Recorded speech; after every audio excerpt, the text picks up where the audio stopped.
Today's the 5th day of this December 1982 7-day retreat.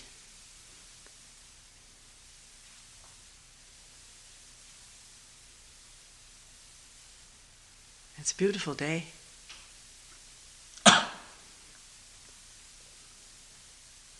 Everything covered over with white snow.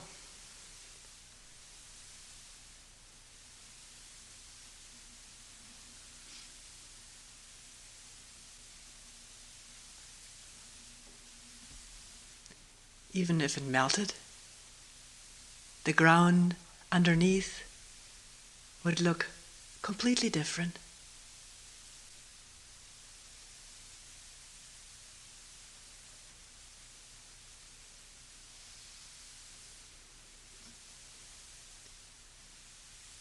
So where is yesterday?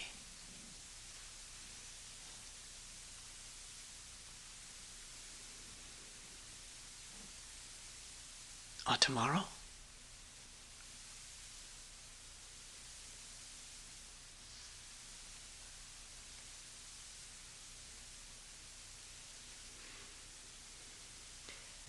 Today's Koan is the 29th case of the Blue Cliff record as translated by the brothers Cleary. I believe it is 2 Clearys. And the title of the Koan is Ta Sui's It Goes Along With It. Ta Sui is the author of this quote. It goes along with it.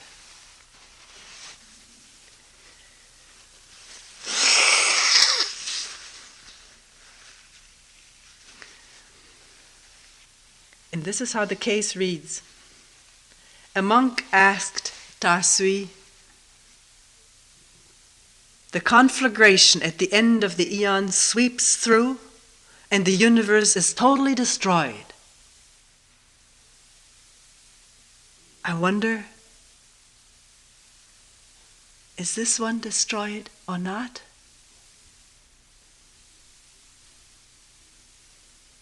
And Sui said, it is destroyed. The monk said, if so, then this goes along with it? And Ta Sui said, it goes along with it.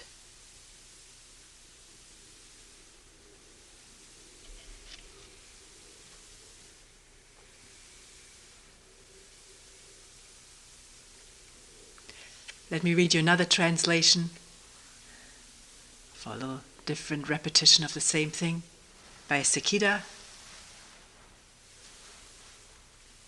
When the Kalpa fire flares up and the great cosmos is destroyed, I wonder, will it perish or will it not perish?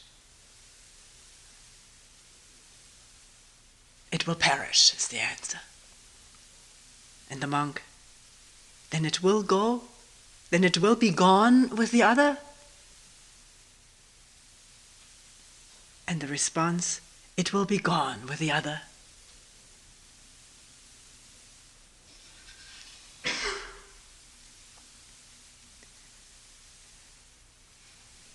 The person asking this question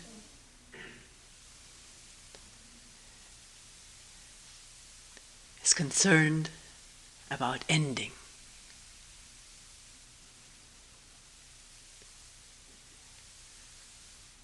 He has read, very likely, in some scripture or text about the great fire, the great conflagration at the end of an eon. An eon is a very, very long time.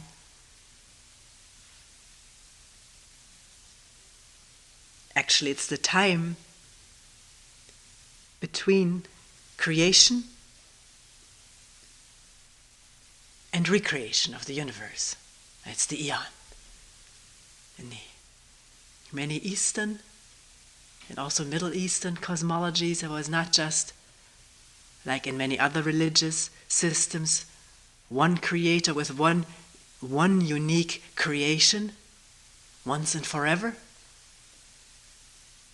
but a constant creation, existence, and then annihilation, and then new creation out of nothing.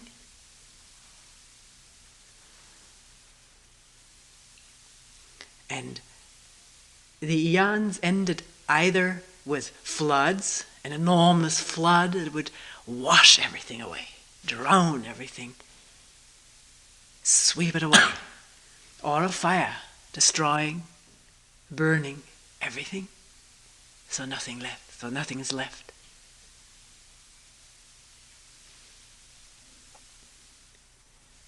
Now the monk is not asking about that event that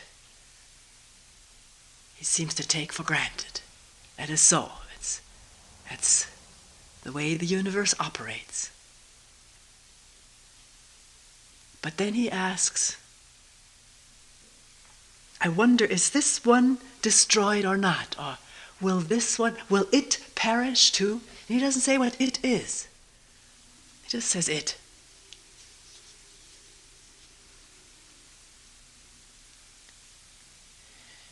The fact that he asks again, after he gets the answer, it will perish, it will be destroyed, indicates that there is real apprehension about this, real fear, and a longing coming out of fear for confirmation that maybe it will not be destroyed. It will not perish, it will continue everlastingly. Or it, whatever this it is, we haven't looked at that yet, it be immortal, beyond death. He's expressing here a fear and a hope, which if we look into ourselves is very universal.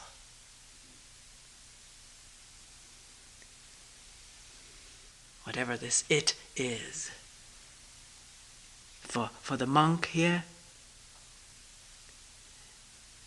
maybe steeped in Buddhist tradition, it's not a soul, because Buddha declared there is no soul, there is no individual entity. This was the very new thing that the Buddha proclaimed. There is no entity. Before him, in ancient India, there was this strong belief in the Atman, which is some soul-like entity within each human being which reincarnates from one life to another.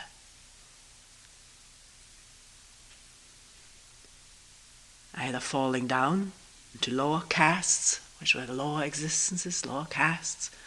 I'm not very familiar with the Hindu cosmology, but the caste system one knows about, and castes are karmically fixed.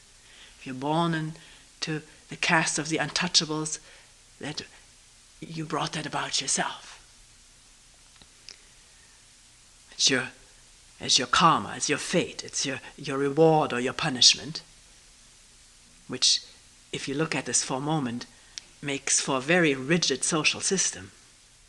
Because if you touch it, you touch again a holy cow, something that is religiously sanctioned.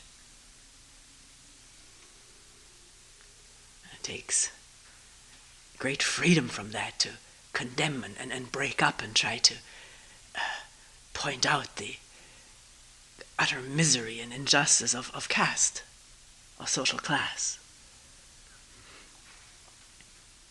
So Buddha declared no soul, no Atman, nothing that reincarnates. And yet, having most of us participated, heard about Buddha's teaching, there is this rebirth. And I remember personally there, it sounded good.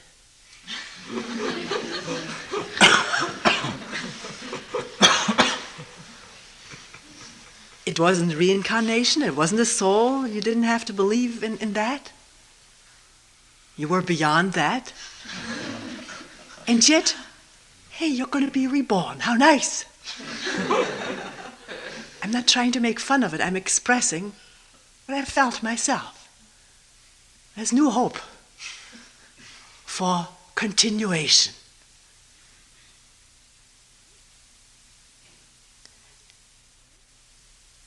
I knew that there was also the teaching there is nothing to be reborn, and then, of course, there are other explanations of imprints, energy, like a candle, flame, fire from one to the other. But somehow I couldn't quite see them, but I didn't bother too much about it either to try to think it through, because it was a nice belief to be reborn. And there were all of a sudden, one came in touch with people who remembered their former lives. Every once in a while, the thought would flash through, how could they if there is no individual entity? But no, they did, and this confirmed it.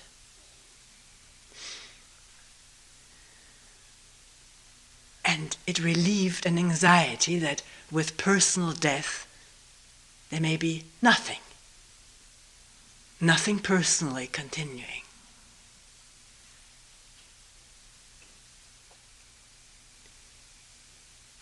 Here, the monk isn't speaking of rebirth. He says, will it perish?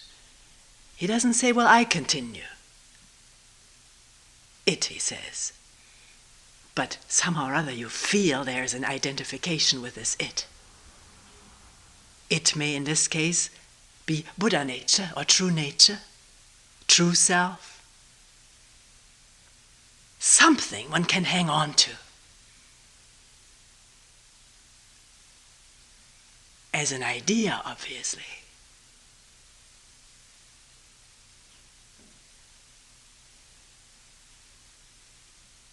Because true nature means no ideas, no time, no past, no future, because no thinking in terms of time.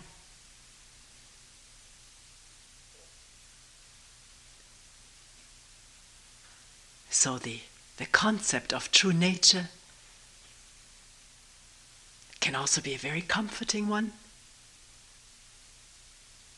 I have it. I haven't found it yet, but I do have it. I believe I have it because people tell me, great people, venerated people since for I don't know how many thousand years have told me I have it. So I believe in it, I have faith in it, and now I want to know, will it also continue or will it be annihilated? When this eon goes up in flame or is flooded away, will the true nature continue? I gotta know that because I feel tremendous anxiety inside that it may not. The anxiety being, if one looks deeper, I will not continue. All that I'm identified with. My ideas, my memories, all my accumulations, either material, the things I love, souvenir, something I've bought which I love, a picture,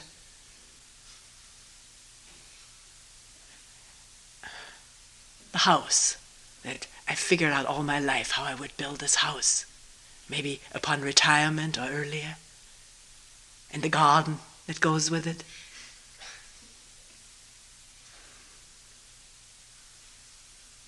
That's my accumulation, material. And then there are, of course, mental accumulations. What I've accomplished in my life, my fame, if I have any. That may not be my accumulation. That'd be something else. What people think of me, how I think of myself.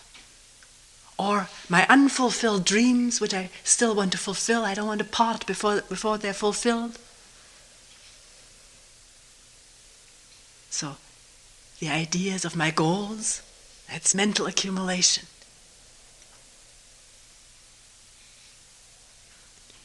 Every kind of image I have of myself, of my friends, the world, Of course, my friends are. What category can we put that into? Also, accumulation.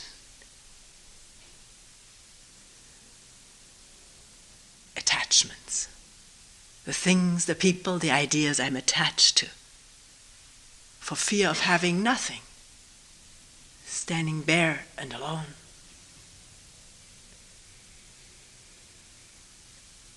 And then if one thinks in those terms, spiritual accumulations, enlightenment experiences I may have had, or I think I have had, that I remember, and such ideas we talked about as true nature, rebirth, these are all sort of spiritual accumulations to which I cling, to which I'm attached, which are really me. Sort of the broader me and mine.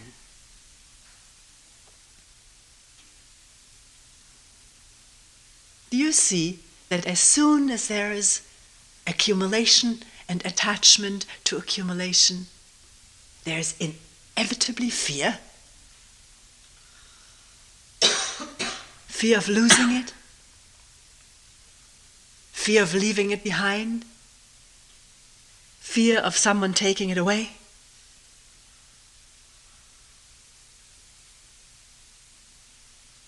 So that there has to be constant vigilance that this doesn't happen?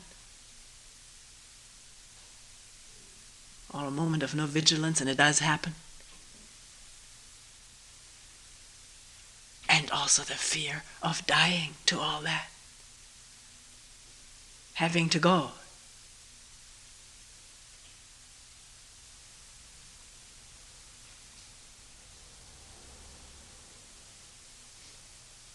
And out of this fear of dying, a great need arising for something comforting.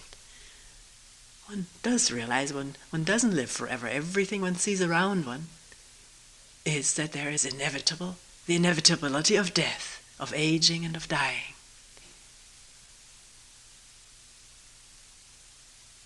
But is there something that is immortal? That will not be destroyed, that will be not flooded away, that will survive.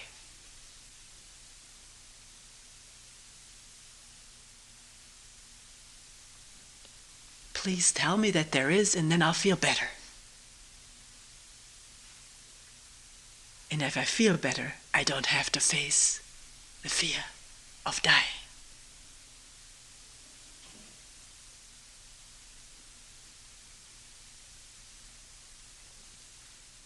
The fear of not being, the fear of leaving.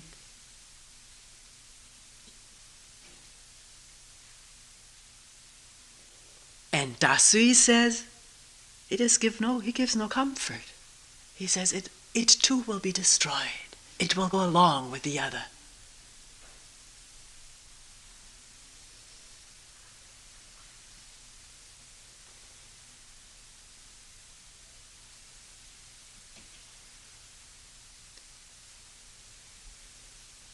Where does it leave the monk?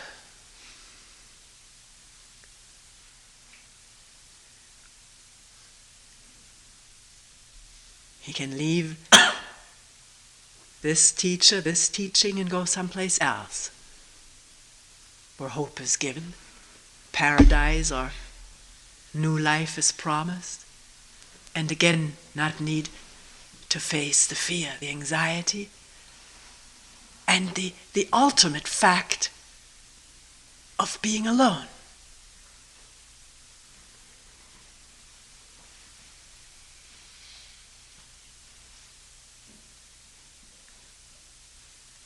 The ultimate fact of not being.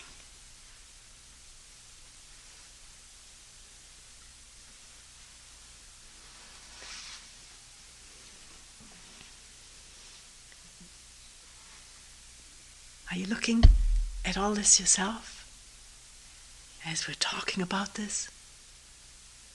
What is this fear? What is this, the substance of it, the root of it? The fear of dying, the fear of death, we all know it.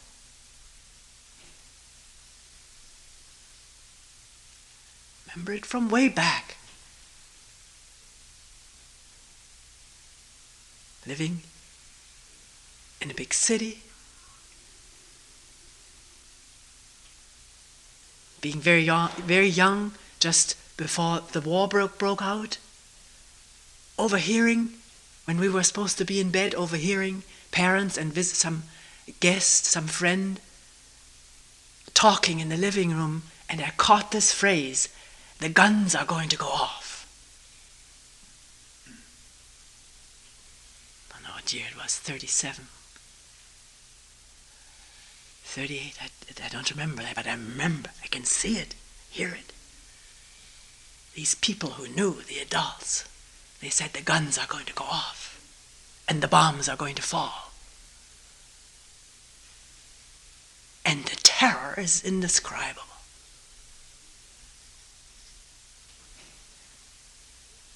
We lived not too far from a visible, huge smokestack. I don't think they have huge smokestacks like this in this country, or maybe I was so little, it seemed so tall. But it was very tall, and I inquired over and over again how tall it was, and then I would go there and measure with my feet whether if a bomb hit that thing it would crash on our house. And it was long enough to do that.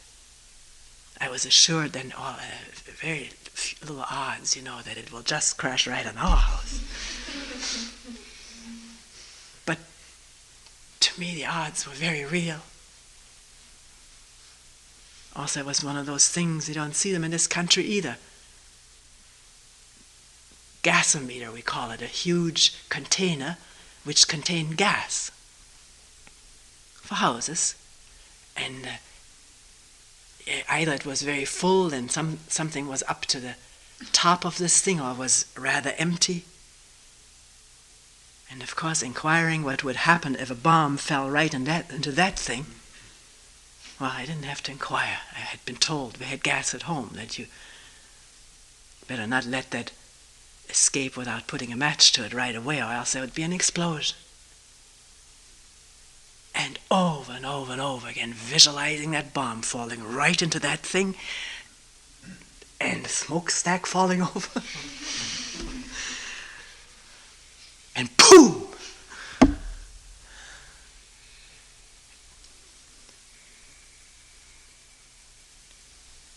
Hoping maybe that the gasometer would be low at the time, so it wouldn't go so far as my house.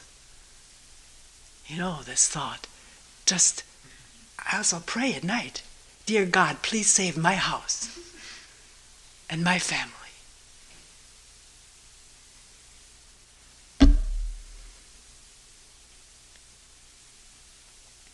Today,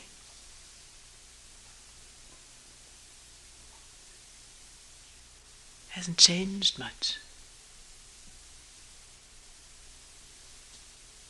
I don't know whether the fear could be any stronger than the fear at a little conventional bomb, about a conventional bomb exploding. It's still the same fear, although today the destruction, the devastation, would be more like what's talked about in here. The end of an eon.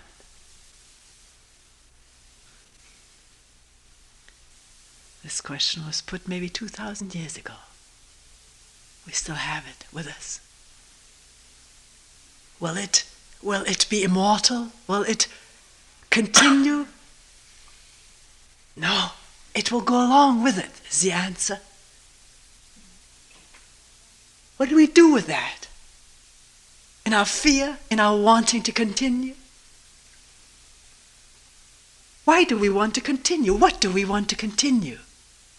What is this whole thing of continuing? What is continuing? If you are afraid and are affected by this, sit down and think it out, think it through, and see if you, let's do it.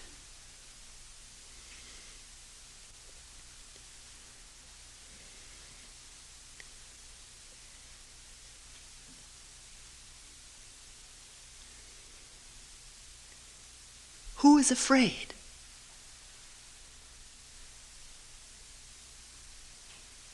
Where does the fear arise? I'm afraid. Who am I? I am what I think I am. Of course, there's this physical body.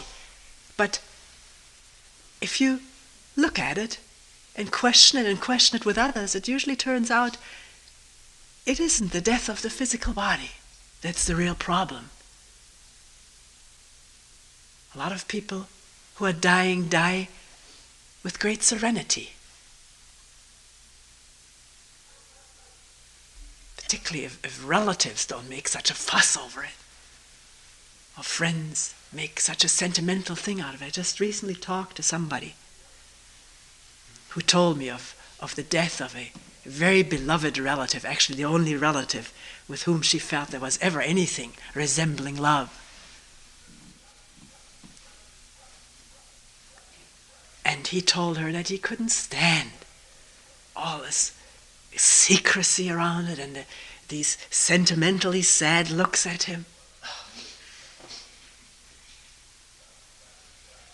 She was just sitting there, and she said, I never said anything. And mostly he was asleep, so she's holding his hand. And later on he'd tell her that he knew she was there. It was enough. At any rate, the death of the body will meet it when it happens. We'll have to meet it. That's one place we'll have no choice. That's the beauty of it. No choice in that. And if there's no choice, maybe there's a relinquishing of all of everything.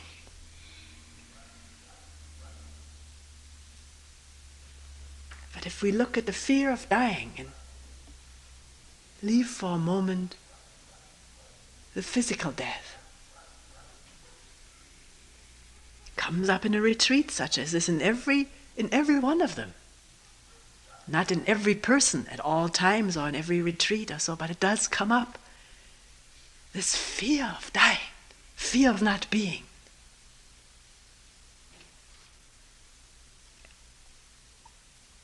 And it has to do with this feeling, this strong feeling and image of the me, which is a cluster of images. You can see it. What else is it? We don't consider for the moment the physical body, because we identify with this too. This is mine. Whose?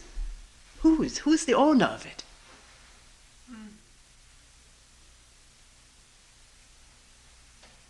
Who's the owner of it in deep sleep? Who keeps pounding the heart and circulating the blood and keeping everything in order there? Who's in charge then?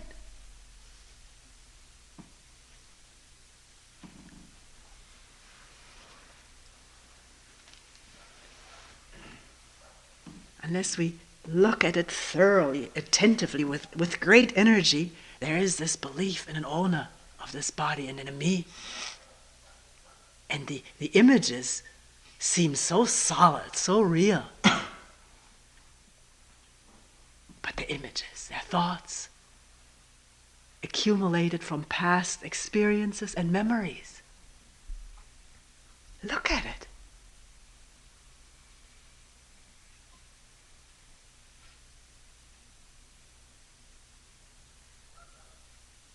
What my mother told me I was, what my father told me I was or was not, what I wanted to be, whom I wanted to emulate, what the teachers told me, you're good, you're no good. All of this has gone into this feeling of me.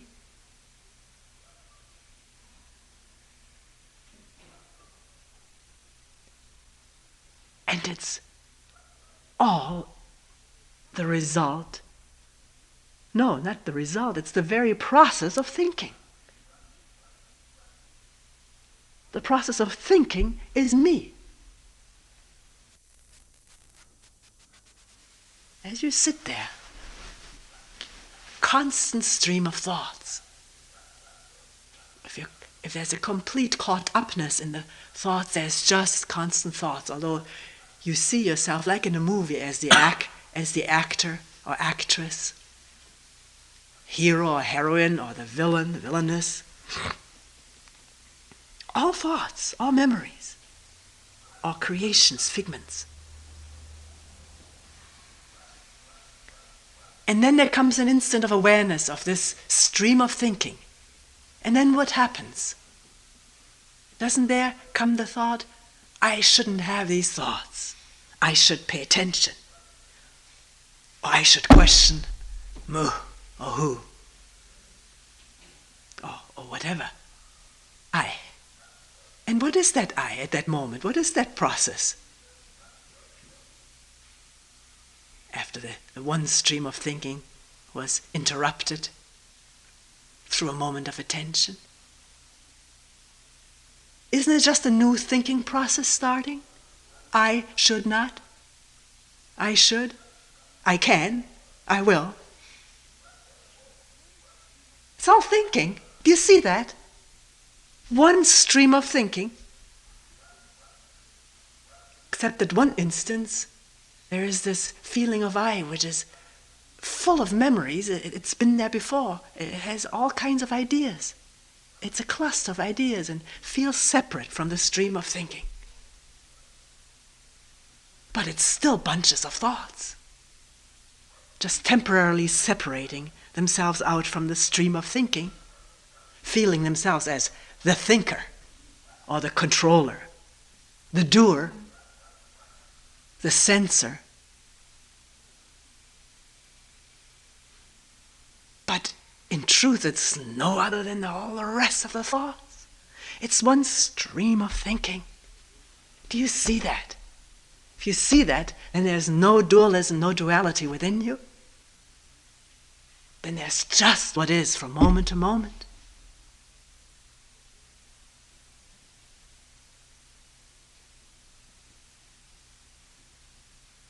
You say, well, wait a minute. There's awareness.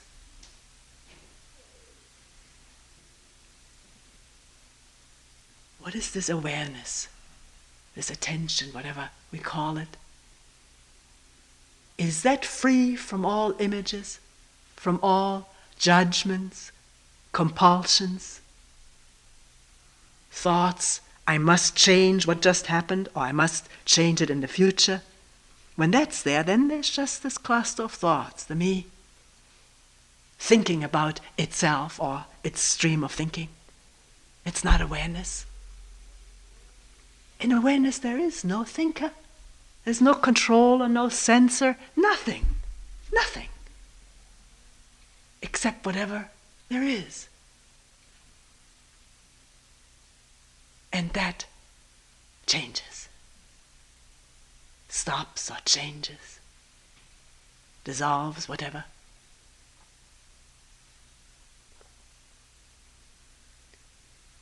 Coming back to the thinker, this feeling of being a thinker or a doer, an accomplisher, or one who must accomplish, a driver, a pusher, you know the whole thing.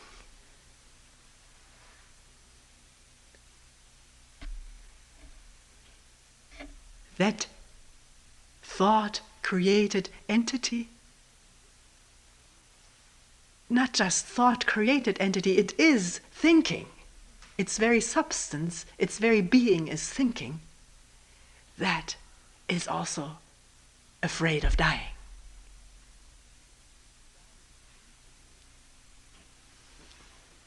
Dying being,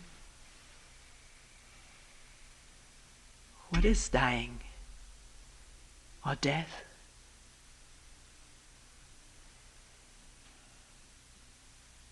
Can you know it? Then it's not death, then it's just thinking.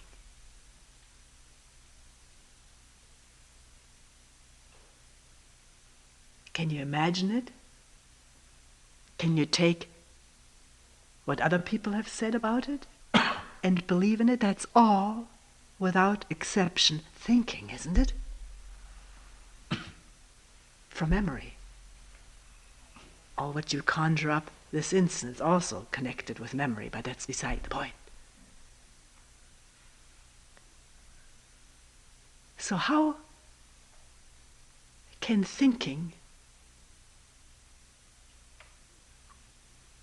imagine dying? It's absurd. It's impossible. Thinking can only think. And continue thinking and wanting to continue thinking. That goes with it.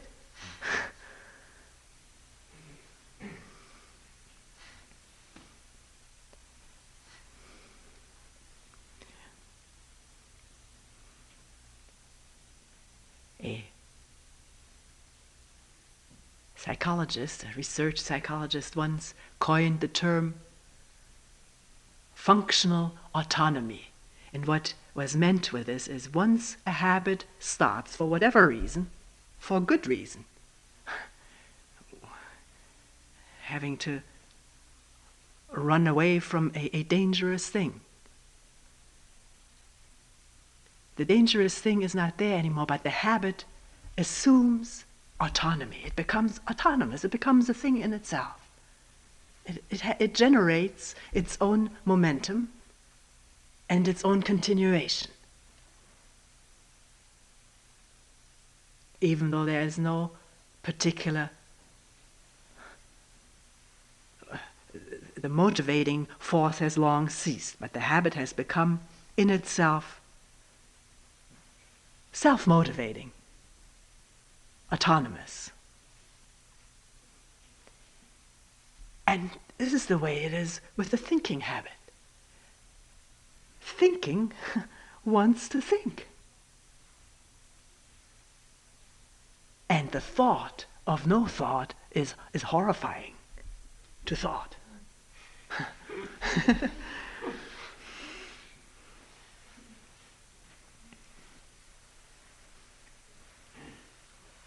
Someone once said, if we think of death or of dying, all we can think of is being buried alive. Because we're still thinking. And that is a horrible thought, you must admit.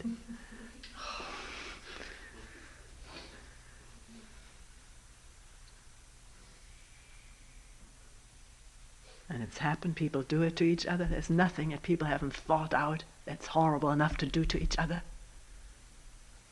Because of the thought of me being this and you being that. Therefore I must annihilate you because you are that, and that's evil, I'm good.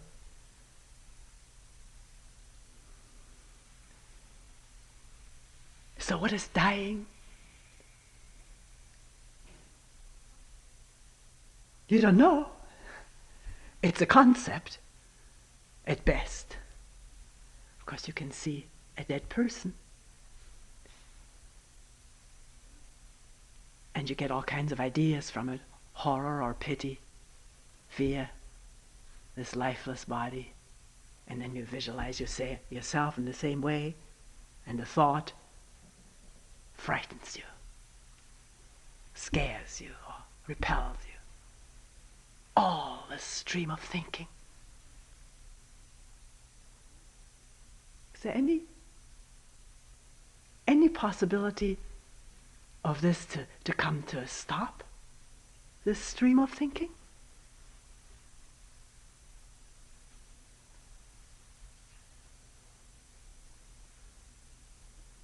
You can wreck your brain over it, but that's thinking.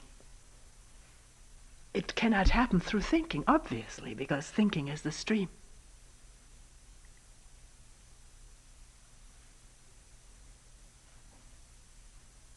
And yet, unless it stops, one is caught in this feeling of me as separate from you, as separate from my thoughts, division inside and outside, and the fear, this profound fear that comes out of feeling separate, isolated, alone, apart.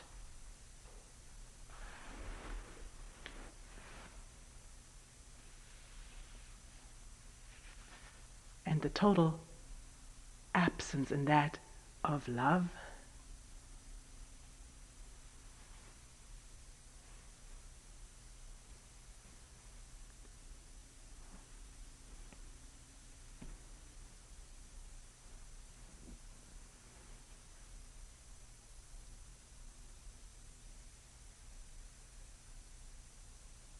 Can thinking come to an end? I don't know. I can make no theories about it. I will not speculate about it, because that's more thinking.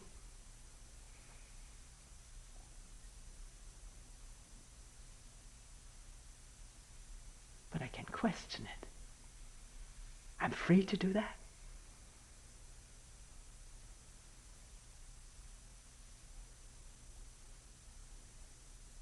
Same question as, can this me, this strong feeling of separation, can division come to an end?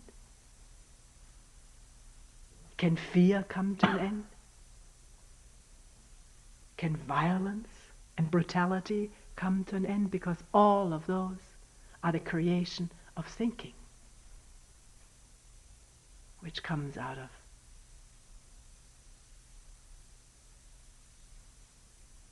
memory, which is me, alone, and opposed to you, in opposition or in contradiction to you.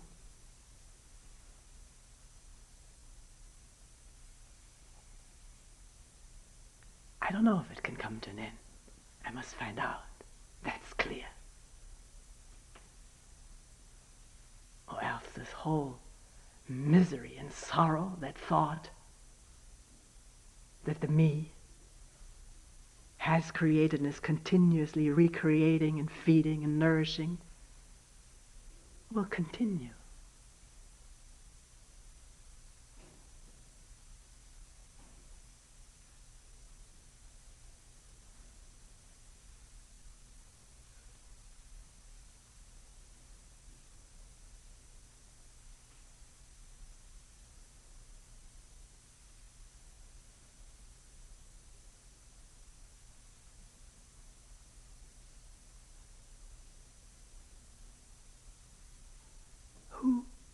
Who am I?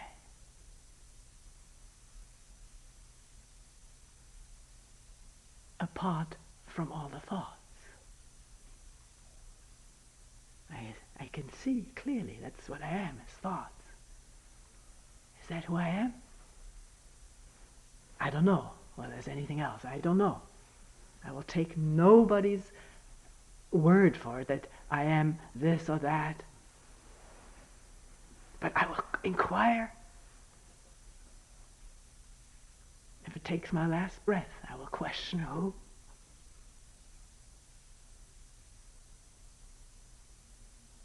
Or mu, or what is it? What is thinking? What is all the stuff that's been piled up and accumulated in me, never allowed to surface, repressed by thought as being bad or unwanted or unnecessary or dangerous?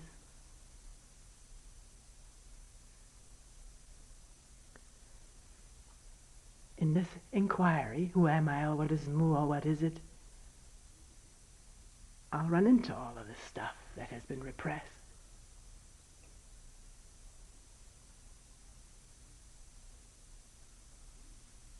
Fear. One thing completely met may be meeting everything.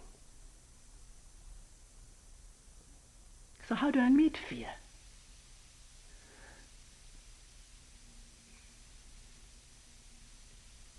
A thought flashes through the mind. It needs one thought of dying, or the atomic bomb, nuclear holocaust, one word, and there's fear.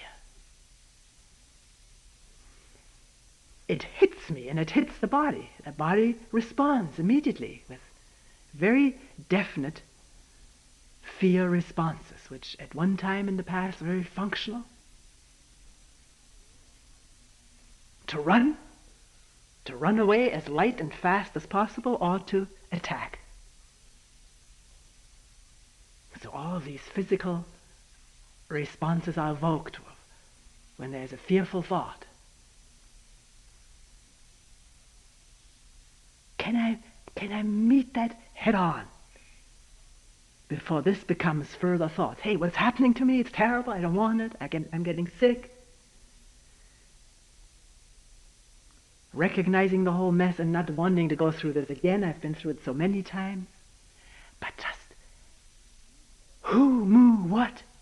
Right there, immediately. Completely. There's no room for thought there. Thought is an escape.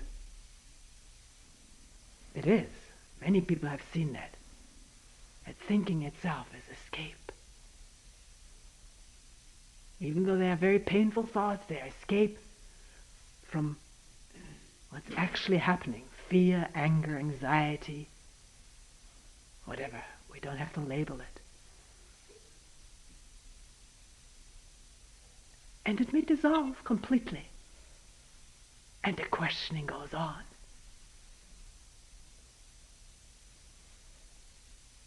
The question not being a thought. Who or what or moo. Or just questioning or just attending has nothing to do with words. It's wordless.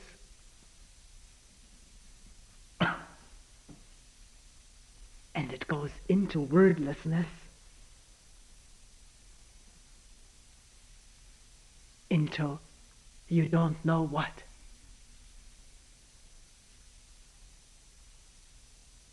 Can one work that way? Giving one's life to it, all of oneself. One's total being in that.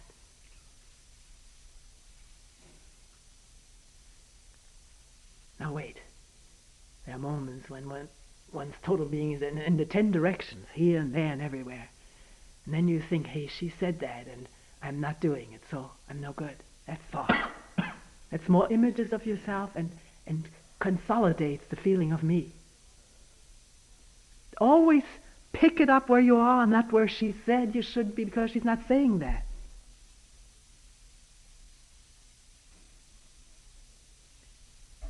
Question where you are. Where else can you question?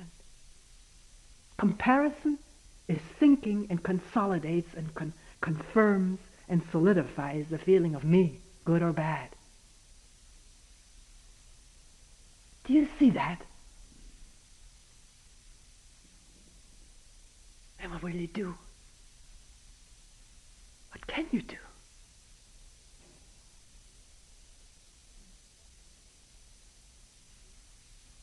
Is questioning a new kind of doing, or is it just questioning, not knowing? As a fine line there can become a new doing, a new escape, a new method, motivated by thinking, supported by thinking,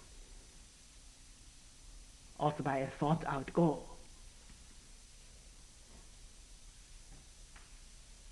So can questioning be not motivated by thinking? Well, you may start out this way.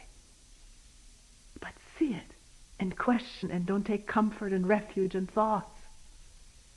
Seeing what they do, the danger of them, the divisiveness of them, and the constant fear that is the process of thinking, is fear.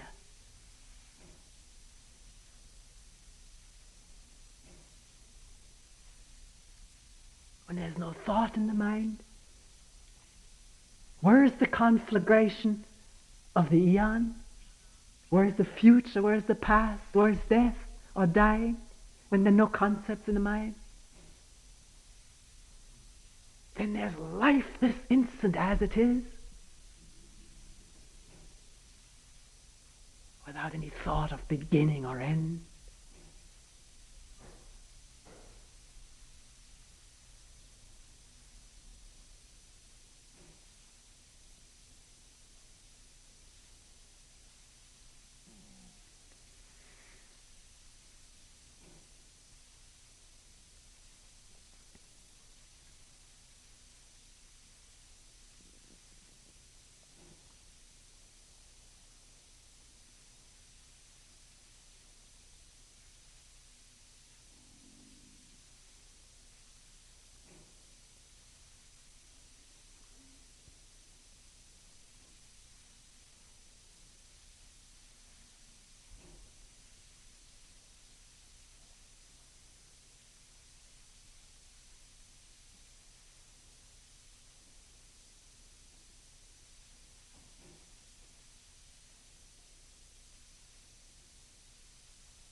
we'll stop here for today.